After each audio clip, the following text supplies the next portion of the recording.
আমাদের সারা বাংলাদেশে ইসরায়েলি বাহিনী আমাদের ফিলিস্তিনিদের মুসলিমদের উপর গণহত্যা চালিয়েছে। আমরা এবং প্রতিবাদ জানাই। আজকে এই বাংলাদেশের পক্ষ থেকে আমরা ফিলিস্তিনকে স্বীকৃতি প্রদান করছি।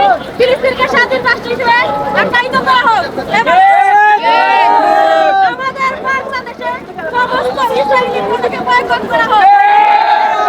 আজকের পর থেকে যদি আমাদের ফিলিস্তিনের আরেকটা ভাই বোনকে হত্যা করা হয়, আমরা বাংলাদেশিরা এর আরো কঠিন থেকে কঠিন পদক্ষেপ নিব এবং যারা আমাদের এই ফিলিস্তিন বাহিনীকে হত্যা করে যারা সমর্থন করছে ইসরায়েলকে, যেমন ভারত, এরপর আছে আমরা মার্কিন যুক্তরাষ্ট্র এবং ইসরায়েল, তাদেরকে আমরা জানতে জবাব দিতে প্রস্তুত।